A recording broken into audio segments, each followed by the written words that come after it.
We are going live. We are live. Okay, let's be quick with this. Hey, peeps. Yes, I look like a hot mess because I got back from work. This is another quick hitter. Hopefully, make this really quick because I lost my voice after the past video I did going live. It was 45 minutes long. Didn't know I would lose my voice like that. Maybe there's other reasons, but at the end of the day, it is a Tuesday night. It is 9:47 where I'm at right here. So it is pretty late. So if you guys on the East Coast or if you guys are on the West Coast, if you tune in or watch this later, this is just a few questions again.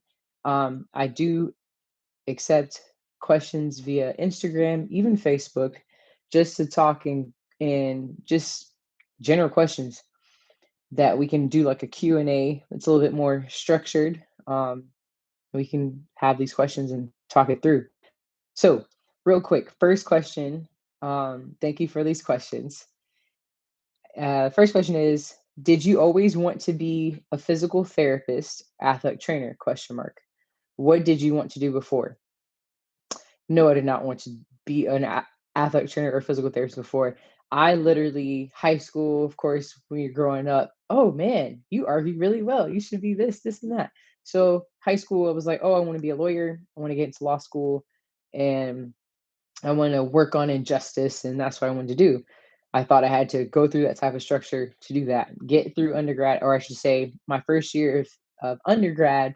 I then goes like, man, I really want to make prosthetic limbs and fit it on people and do that. Like, I think I'll do biomedical engineering, and so I was like, let's do that. So my first semester, I was like, let me see if I can shadow someone. I went to the University of Georgia. There is a great school of engineering there. I was like, let me shadow someone. As I'm there, I realized this is not for me. I like the idea of, forming something for someone, having them try it on, work, have that patient or client use those things, troubleshoot it. But I didn't like the idea of staying in the lab, not talking with people, and producing this product. And you may not even see the other person on the other side who tries your product. So that was one of the reasons why I was like, man, I don't know what I'm gonna do. Go back to the drawing board. At that point, UGA have great resources that I kind of alluded to the previous live. Great resources to do personality tests, all these different things. Not until talking to my brother, my older brother, he was saying, "Hey, have you thought about physical therapy?" And I was like, no, but all my personality tests has physical therapy on it. Had other things, but had law and all that good stuff. But physical therapy is like, let me give it a try." So, long story short, when I got into I changed my major at that point like 5 times. I think I did like poultry science or something like biology, and then I think I changed it 2 other times. Crazy.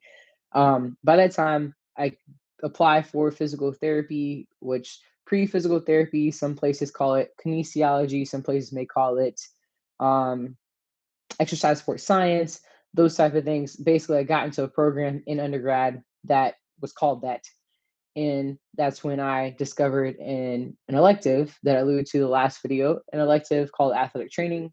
And that's how I figured out what athletic training was. It was very hands on.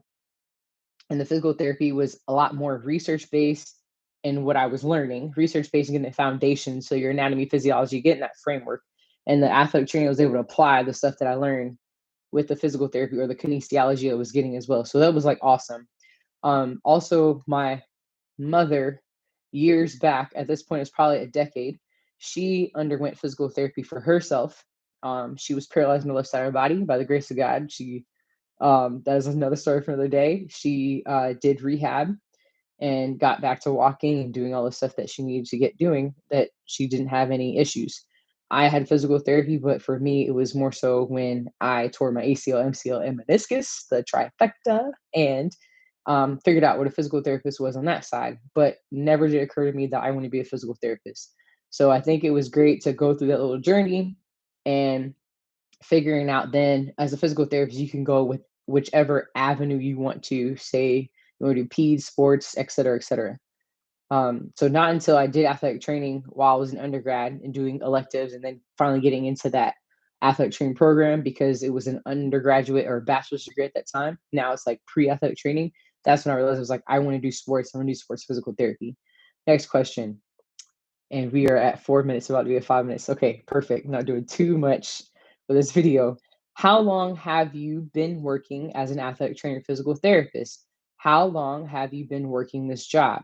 Okay, first part of the question is, how long have you been working as an athletic trainer physical therapist? So I have to start probably as an athletic trainer first. Um, in 2013, I then sat for my boards for athletic training. So that if I do the math, 2021. So, or technically as a certified athletic trainer, I would say my 8 years. However, you go through training before then. So I would just say certified wise, 8 years. Um, but as a physical therapist, I graduated 2016 and I sat for my boards actually before I graduated because that's just what I like to do. Um, I wanted to like just do my boards. I felt like physical therapy school at that point was a little bit easier just because I did athletic training first. For certain aspects, I'm not gonna say physical therapy was completely easy, but I sat for my boards. So 2016. So at this point, that's not long. I mean, it's only 5 years officially. So say like board certified. And then how long have I been working this job? So again, my job, I am a physical therapist, athletic trainer. I work for a professional team. It is actually in basketball, so in the NBA. I've actually June 2019 is when I actually was hired in this position. As before, or I should say before this, I was working, but also a sports fellow at a university, and before that, a sports resident, but also working as a physical therapist, athletic trainer as well and hired as such while I was doing my education. So there's some of the things to keep in mind. I've only been in this particular, I should say, I've only been in professional sports. I want to say that specifically. I would say this is going to be 3 years, or basically 3 years. So and question is, do you plan to stay? Yes, I plan to stay. It's not a trick question, or it's not like something like, oh, she can't speak her mind. Yes, I plan to stay as long as life allows me to. I love this job. The job, I should say job. The job loves me. I have grown. I've been promoted after I think I did so June until um what was that? It's like during COVID, right? So it's like June till like maybe April. I then was promoted to work more so with the parent team. So I was with the G League or the minor league team for those, I would say at that point, really 10 months or so, and then promoted, and then was with the NBA ever since then, and then promoted again this last September, not this September that passed, but September 2020. So I'm now like directly under the medical director. So I'm actually been promoted again. And I thank God by no means do I take this job, by no means do I take this job lightly. So I definitely appreciate the fact that I could be in this role at the end of the day. I'm very grateful. So next question. What did you aspire to achieve as a physical therapist athletic trainer? Another good question.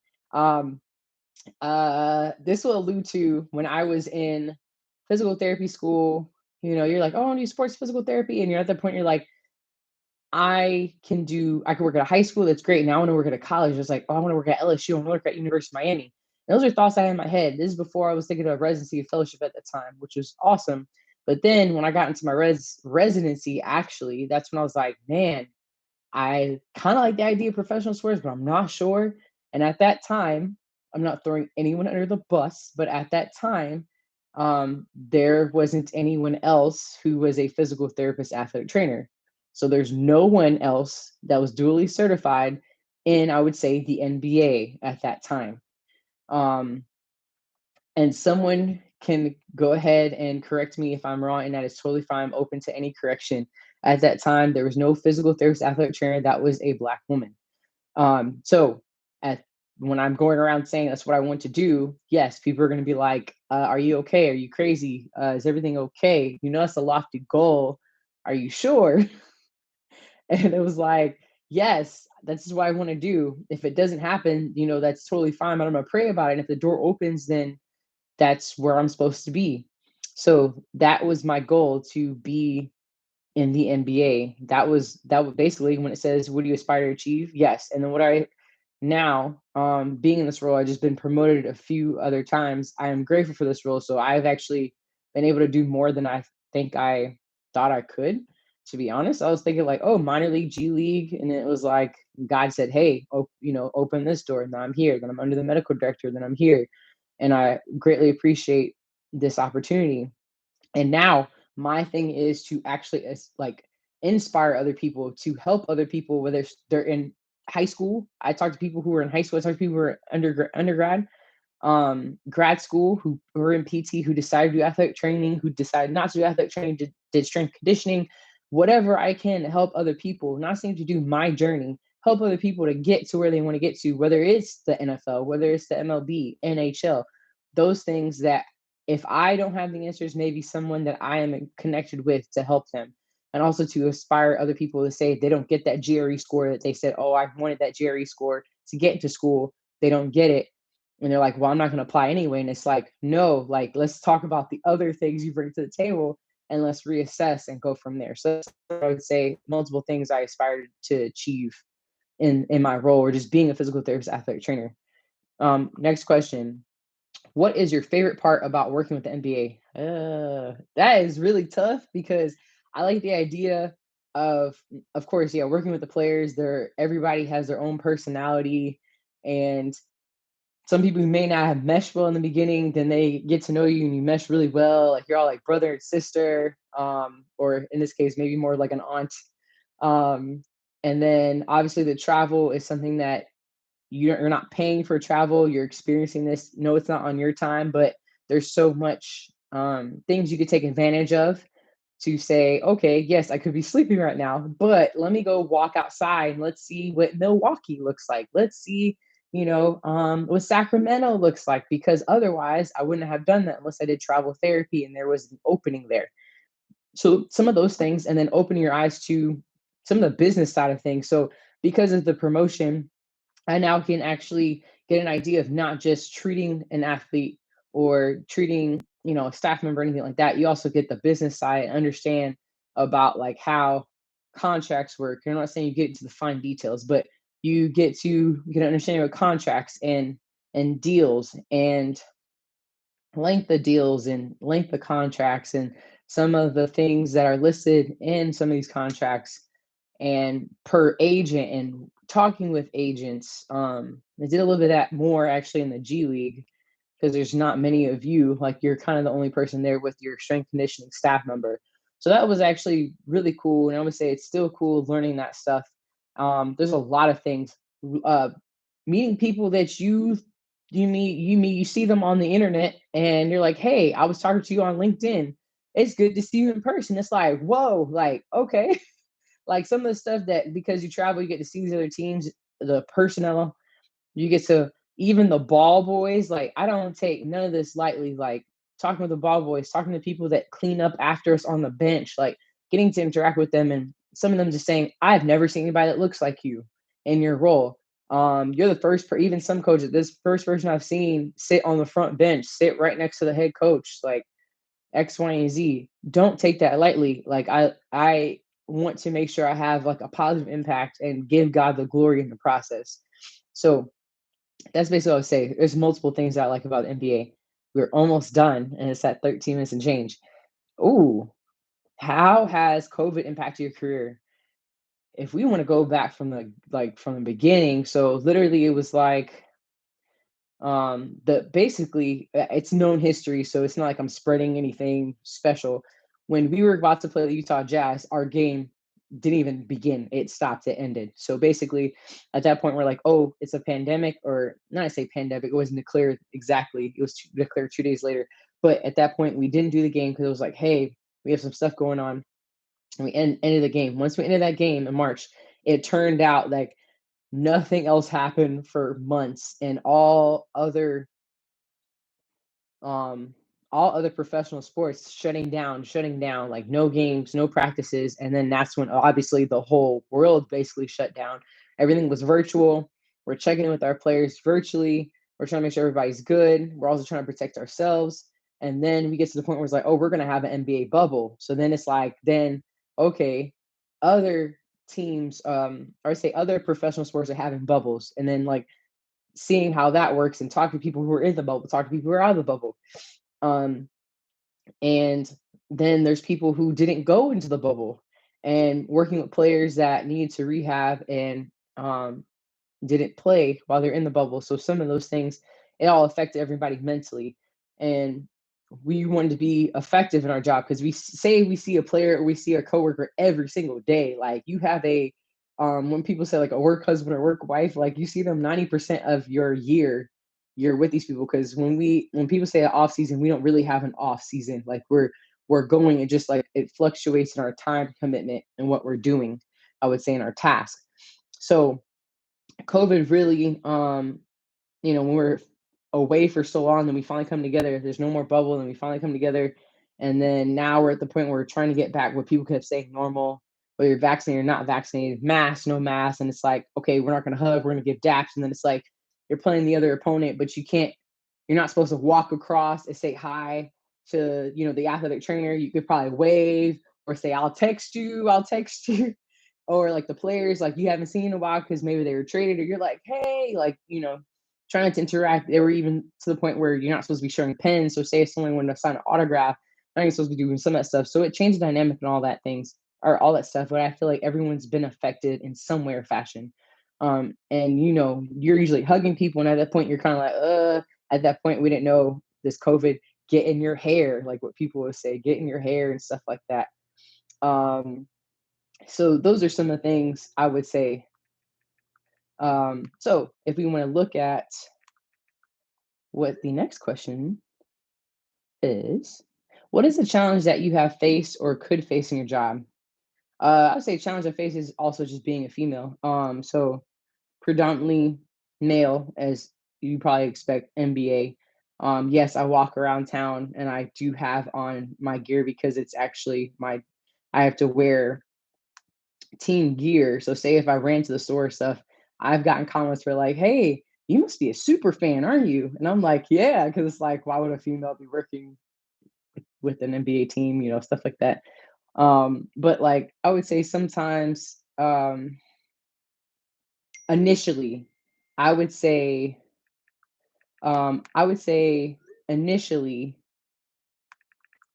sorry, I would say initially understanding like the stereotypes of what people may say of like, oh, a woman and then a woman of color. They may be emotional. They may be, if they're being the word I'm looking for, if they are being assertive, then that means they're being aggressive, and that's not tolerable. That's not what we want. So I would say that has been a challenge, but that's been anywhere. It's not like say this particular job. I would say being in a area, in a profession, or in a profession or in a setting, a work setting where there's not many people that look like you, and then women, and then that are a double minority, meaning like you're a woman and you're black. Like so, there's a lot of different things, and culturally getting an understanding of like some of the questions you may have gotten asked over your career. I'm not talking about here, but just in your career of like, oh, um, you eat this, don't you? And it's like, no. I was like, you probably don't know my culture, but we could talk about it. Like, no, I didn't grow up here. I actually grew up here. My family's from here. So some of those things that just happen, and then what you can turn that into like more of like a connection point. So even like with the players, like they find out where my family's from, and I find out where they're from, and then we have a lot of talking points. They're like, oh, I've never tried that. Have you tried that? And those things, I would say, turning that challenge and turning it into something better. What could have been a challenge, but we worked through that. And I think working in colleges and all that stuff helps. The locker room, the location. So obviously, I'm a woman. Obviously, I'm not going to go walking around the locker room looking for stuff. Like that's just dumb. But there's something to be aware of. Okay, I'm a woman. I do have to go into the locker room. I do have to make sure the players are good. A lot of times when you travel away, the training room is very close to the locker room. Having that respect already with your players and understanding your players and being open, you understand when is the right time to walk through, when is the time to actually communicate with your players. Maybe it's not at their locker in the locker room where the rest of the players are getting dressed. Like maybe you have that player come walk to the training room. Some of those things can be challenging or challenges, and you just work it through and just try to come up to um a safe space. So even if like the player has something that have going on, they can talk to you and not feel like you're going to be like a mom because you're female. Some of those things that it just takes time once you get to know each other and you get past those challenges. We are almost, I think we have like what, 3 questions left. So here we go. What was the process of getting this job? Mm, I'm trying to make this a long answer, but if we want to start from the very beginning, remember when I told you when I said I want to work in professional sports and I was told I was crazy? I won't say where, I won't say who, and I won't say where said I was crazy, and that was a lofty goal. And them, they themselves, because it was multiple people, they themselves couldn't even be hired in that position. So I won't say any names. All I will say is when I was doing my further education, when I was doing more education beyond PT school, there you go, beyond PT school, I was very active on LinkedIn and active on LinkedIn, not in the fact that I was posting things, but active on LinkedIn. Like, I'm like, whoa, what does that person do? Follow them, add them. I just had a profile picture up and I just had like basic things from a resume that said I went to school here. I may have taken this course and that course, um, stuff like that. And then it was like, okay, I can't add that person. Maybe I could message that person and ask different things. I was going about my day. If I want to be honest, I actually was in living in or I wasn't living. I went to Raleigh to get my hair done. And I was like, I was like, oh, I want to just do something because it's getting busy this year. Maybe you could do something. So I'm sitting in the chair and I get a message LinkedIn from someone that is from an organization was saying, hi, I saw your profile, look through the, here's your and some of your interests, because you like things on LinkedIn interest. I just want to know what your goals are. What are your future goals? Hit me up and had a number. And I was like, oh no, LinkedIn has spam now. So I was just like, oh my gosh, what do I do? And I'm thinking like telling the hairdresser, like, you know what, man, I thought Facebook and Instagram had spam. Now LinkedIn has spam. And so literally I'm telling my husband, like, man, this is crazy. Like, man, this guy hit me up talking about what are my goals and hit him up via phone. I was like, he has some nerve. My husband was like, did you look that person up? And of course I'm like, no, I actually didn't. Why don't I Google the person? So I Googled the person and found out they were actually part of a professional team. And I was like, maybe this is not spam. And I was like, okay, because I know I've contacted a lot of people via LinkedIn, had a lot of empty messages, no responses, and anything. I've never contacted this person, I've never seen this person on LinkedIn. They contacted me, which is weird. But then it's because I've been trying to reach out as many people, like, hey, are you taking interns? Hey, what you went to school here? I'm just trying to network. That's the biggest thing. When you network, you're gonna get rejected. So you just do all you can. And there you go. I get a message and I was like, you know what? Let me call the person. Call the person and was like, oh, as we were talking through, long story short, he found out I wanted to work in professional sports. I was very open to basketball. I used to play basketball. Very open to basketball. I love basketball, like out of all sports, like basketball, football. I love those sports. Um, and it was like, hey, why don't we talk a little bit more? And then it was like, wouldn't we do like just like a Skype? And with that Skype, I was like, wow, okay. Didn't mean it goes anywhere, but it was just like the fact that we had a Skype meeting and there was other people on the call and they asked me questions. At that point, now during that time, I'm like, this is an interview. And those questions were tough. And I want to be honest because I went at that point, I'm like, oh, I went to undergrad, I went to PT school, I'm doing residency, I'm gonna do a fellowship and all that stuff. And I'm thinking like, oh, I could do this. I could do this. I literally was thinking like, yeah, I'm qualified. And as I'm getting through the questions, I was like, wow, I don't have experience in this like I think I do. And it was very good to have that challenge because during that and having that talk conversation after the fact of that Skype call, I was able to see like I need more experience. It doesn't matter how much school you go through, how many tests and specialty exams you go through. I thought it was good to get that like that hard hitter to be like, you don't really work with a strength coach as you think you do. You haven't really went through a program and oversee what has gone from beginning to end. You have not taken a person from post-op all the way through, and after they've been discharged because of insurance, then you see them on the field and make sure they're back into that preparation, or not just ready to play, but ready to perform and actually do their best. And that's when I realized, wow, okay. So then their feedback was, why don't you think about doing a fellowship? And I was like, I just did a residency. Like, I don't know if I want to do a fellowship. And literally, I was talking it through. It was like, I think you have great potential, this, that, and the third. And I'm like, yeah, I'm hungry. I want to do more, but I do know I'm not ready for this. If I want to be honest with myself and honest with this gentleman and him being honest with me, he was like, I think you should do a sports residency. And that at that point, I was like, okay. I was like, I could work, but it's like, is working also going to really help me? Or can I get a little bit more guidance, but still some autonomy? And that's when I thank God for Wake Forest Sports Fellowship at that time to get me that autonomy, realistic, tangible things. Like, I learned so much, I experienced so much, and I was able to then, whether I'm not saying make mistakes, but I was able to grow, but still have guidance, but not saying, oh, you can only do this and only go this way, only treat this way. I was able to get that guidance. I was able to get mentorship and know Wake Forest did not pay me to say these things. But I really feel like I got some good feedback and I got some great practice, repetition, like juggling back and forth different locations, being at Chris Paul's like basketball academy CP3, and then the sports medicine clinic being right there in the same building. Like, it was awesome, and the networking was awesome. It was just like, it was just perfect. Like, it was awesome. I can go into detail about in another video about the fellowship and a residency and schooling and stuff like that, but I would say, long story short, as I'm finishing my fellowship, a lot of other jobs opened up and contacted me. I didn't apply to anything. That's why I was like, if you just stay active on LinkedIn, you'd be surprised what opens up. Long story short, other jobs interviewed me, and that include the MLB, another NBA team, and NFL team. And then I applied for an NFL gig, and I didn't get that one. And long story short, um, I was in a round of interviews, and another team hit me up and offered me a job.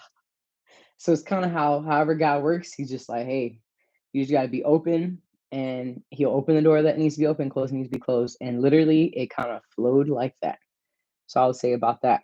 And I'm hearing more and more people are having that experience. So don't think this is like really rare, because I've talked to people who were either in PT school, went back to athletic training school, people vice versa, people in undergrad go through the whole process. I talk to them on the way. They tell me their stories. We may, give each other feedback along the way. Um, and they've had those experiences, similar experiences. So I'll say don't sleep on LinkedIn as well. So two more questions. Second to last question is, what are some positive events that have happened in your career? I would say just connecting with people that you probably would never have connected with, because of where you are, your location. When I say status, meaning like, if I didn't work in the NBA, you probably wouldn't have worked, like talked with these players and getting an understanding of like some of the experiences they have, some of the business side that they like know of. Like, it's just been unreal to get an understanding of, them talking about real estate. I have learned so much about real estate just talking with them, or about finances. Like, they have a lot of resources at their fingertips. They share it with you. You learn along the way. My parents didn't teach me. It's nothing against my parents, and I know a lot of people would fall in that category, but we didn't learn about some of those things growing up. I didn't really learn that in school, or wasn't really taught those things in school. Maybe there's electives that I just missed. I couldn't fit in my education to graduate on time. Maybe, so that is my fault. But long story short, I would say positive events, interacting with a lot of people I wouldn't have interacted with before, people witnessing, you beyond like your color, beyond being a woman, just getting to know you or me as a person, getting to know them as a person, and not like, oh, they're from so and so, or this is what the media says about them as a person, as a player off the court. You get to meet them, and it's like a clean, fresh slate, and not taking anybody's narratives of them.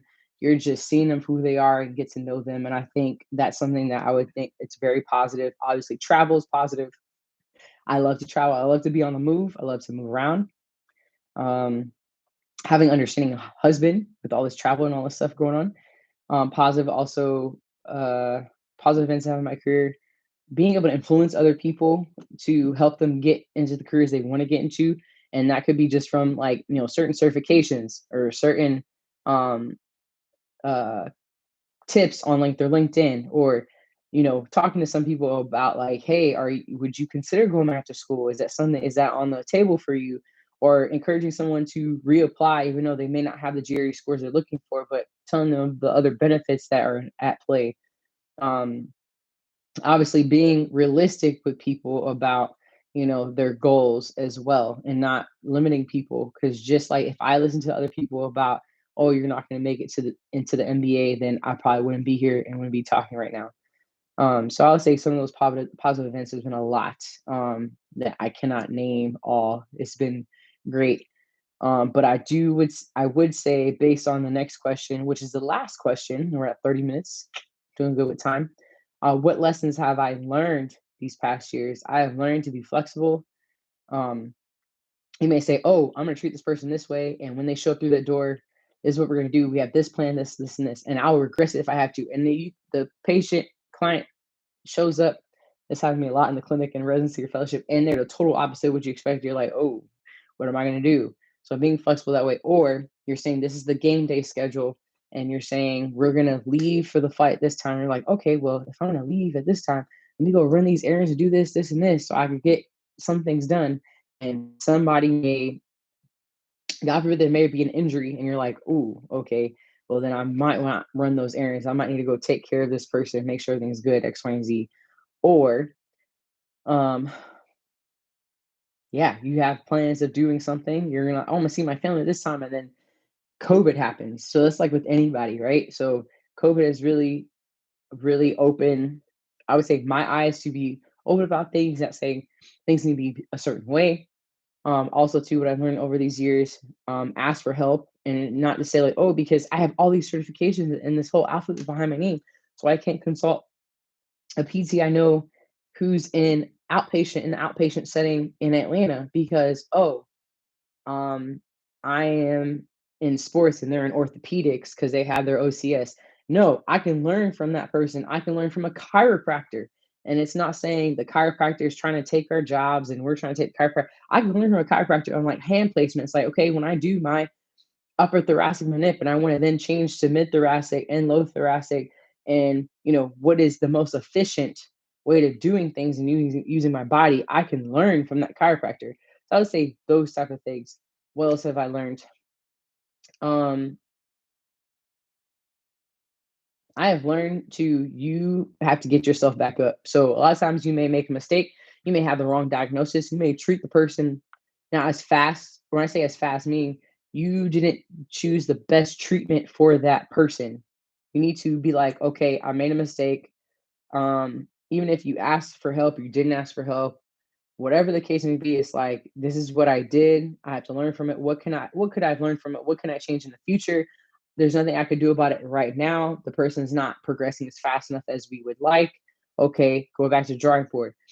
Get your close group in of like what to do, moving forward. What can you improve on?